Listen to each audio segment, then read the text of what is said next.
Yo, what's going on YouTube?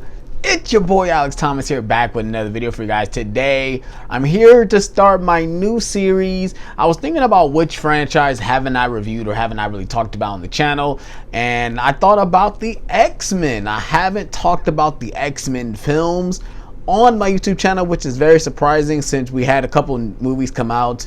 I know I've tried to review Logan, but I'll probably talk about that movie again. I reviewed, I didn't do Dark Phoenix. I didn't do any of those movies. So I'm going to go ahead and start reviewing the movies. I know we got Deadpool 3 coming out. Like I said, we haven't gotten a trailer out yet. So I know we're getting that movie this year. I thought it'd be right to start reviewing these movies since, like I said, I haven't talked about them. So I'm going to give you guys my thoughts on the X-Men movies. Hope you guys are ready for this. If you guys enjoy videos like this, you guys enjoy reviews, all that type of stuff, physical media, watch along trailer reactions, Blu-ray hunt videos, all that type of stuff, you're in the right place. Please hit that like button, please subscribe for more, and let's get into this video, you guys. Let's get it. Let's go. All right, you guys, I'm here to talk about X-Men, directed by Bryan Singer, starring Hugh Jackman, Halle Berry, Ian McKellen, Patrick Stewart, James Marsden, Anna Paquin. This cast is stacked. That's the one thing I can say. The cast is stacked. Like I said, this movie came out in 2000, which I still remember the first time I saw this movie. I saw this movie over at my uncle CJ house, and I remember that Fox DVD menu, the trailer right before the movie started. I remember watching that, just so hyped to see like all the movies that's, coming out to Fox DVD. And I remember watching this movie and watching it over and over and over again, not knowing that this was the kind of the start of the superhero renaissance going into the early 2000s and the late 2000s. X-Men really isn't talked about a lot when it comes to that start of the movies, start of the superhero craze. We always talk about Spider-Man, or we always talk about, we talk about Batman and Robin, how that kind of killed the franchise. But we never really talk about X-Men, and X-Men was the kind of the bridging gap of what we can do with superhero movies, how we can make them really modernized and, make them fresh and new and something different. And I feel like this movie doesn't really get the credit. Like I said, this came out in the year 2000, so we had movies like Blade, we had Batman and Robin, we had Batman Forever, we had Batman 89, Batman Returns. We had all these movies coming out the big screen, and of course Marvel really haven't had anything at a big hit until Blade came out, in which Blade was not marketed as a Marvel movie. Like, people forget that Blade wasn't, most people didn't know that Blade was a Marvel character unless someone like me told you that he was a Marvel character. It was marketed as a action horror movie. That's what it was marketed as. But this one was actually marketed as a Marvel Comics film, like a Marvel Studios film.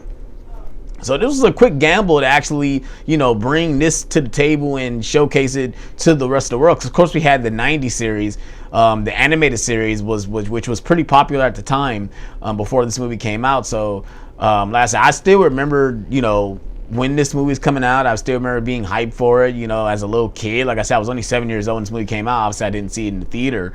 I saw it when I saw it on DVD. And I remember watching it over and over again. I still remember the DVD case. I remember they made like 2 different versions. They made like an X-Men 1.5. I don't know if you guys remember that. But yeah, I still have fond memories of watching this movie, and obviously watching it over and over and over again, But let's go ahead and get into the direction. Like I said, this movie is directed by Bryan Singer, and he doesn't really get enough credit. I think he did an amazing job with this first X-Men movie, with the way it looks, the style, the way he shoots his shots, the way he has the camera like just steadily in motion when it comes to the way he shoot things.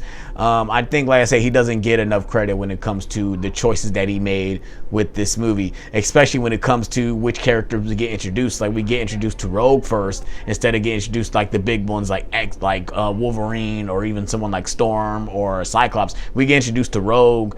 That's who we follow in this movie, which is another choice that I really do like. So yeah, shout out to Bryan Singer. I think he did a really good job with this movie. Like I said, I know he has a lot of stuff outside of this movie, but we're not going to talk about that. All right, you guys, let's go ahead and talk about the casting as well, which I don't feel like it gets enough credit as well.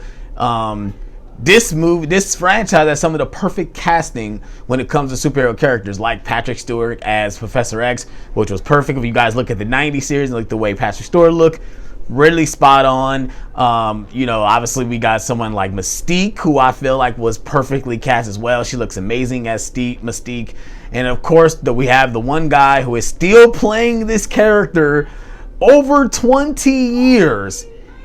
And that is Hugh Jackman as Wolverine. Oh my God. Like, his introduction to this franchise, like the cage fight scene when he's literally fighting this guy, you could hear the metal when he's punching him and he's headbutting him and stuff. Just those little nods and touches really makes Hugh Jackman so awesome as this character. And of course, obviously the following movies, he just nails it every single time. It's crazy to think that Hugh Jackman wasn't a known star before this movie. He used to do Broadway and musicals and stuff like that. He wasn't really known. And it's crazy, the reason how he got this role was Russell Crowe was supposed to be this character, but he couldn't do it. I'm guessing because he was doing Gladiator at the time, and he offered Hugh Jackman the role, and thank God he did, because Hugh Jackman, we can't see him, no one else as this character, which is going to be crazy when Marvel has to recast him. So like I said, I felt like the casting all over the board is great. Even, I can't think of the actress name who played Jean. I think she does a great job. James Marsden as Cyclops is really good. I loved Wolverine as Cyclops' banter back and forth throughout the movie. It's hilarious. And like I said, I just love, the casting is pretty spot on when it comes to this franchise, at least in my opinion. Let's go ahead and get into the story and, the themes of this movie, which the one thing I do love, and I feel like it doesn't get enough praise, is that this movie makes the situation of having mutants exist in our world feel scary and feel kind of, very segregated and very real when it comes to, if you find out that there was actually people that had these abilities, you would want them to be registered as these type of people that have these abilities, because they can do anything in the world, like control our minds, walk through walls, control metal, absorb people's life forces. Like, things like that are life-threatening abilities. It's pretty terrifying knowing that these people are out here in this world. So I love that X-Men took that leap and actually showed that, mutants are segregated between regular humans and mutants. It's pretty segregated, and it's pretty insane that they went this far with this movie, and they keep going with each one of these movies, which I love. We have politicians and senators and stuff going against mutants and want them to not be living among us and stuff like that. And then you got someone like Magneto, who was played by Ian McKellen, who did a fantastic job as Magneto as well, who is like, no, we're the inferior beings. We should be running the world, not the regular humans.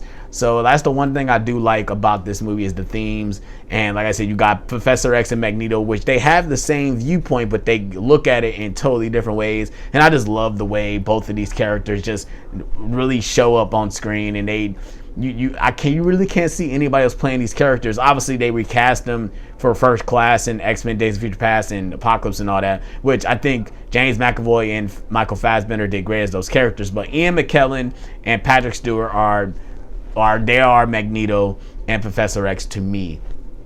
But yeah, overall, I absolutely love this movie. Like I said, the action sequence are great. Like I said, we got the ending fight out on the Statue of Liberty. Yeah, the special effects are dated a little bit, but I think some of the action sequences are great. We have the action sequence with, where Magneto attacks Storm and Cyclops in the train station or something like that, which is awesome as well. Like I said, this movie does feel 2000s-esque, but I think at this point it still holds up, and it was a game changer at the time. Like I said, we haven't even gotten Spider-Man at the time, and I think this movie what made Spider-Man possible, which you got to give credit to that. Like I said, overall, I really did enjoy this movie. I think Bryan Singer did a great job with the direction. I think the casting is amazing, spot on. The action sequences are really good. The themes of the movie itself is really good. And I think this is a pretty solid X-Men movie. I definitely recommend going back to watch it. I think it does hold up today. So yeah, if you guys have seen X-Men, let me know what you guys thoughts in the comment section below. I will be trying to review every single X-Men movie. If I can't finish reviewing all of them, there's a lot of these movies. I will let you guys know within, you know, the past couple weeks of whether past next weeks of whether I'm gonna finish the franchise or finish reviewing the franchise. So hope you guys enjoyed this video. If you guys enjoyed more videos like this, please hit that like button, please subscribe for more, and I'm honest with you guys. Peace out.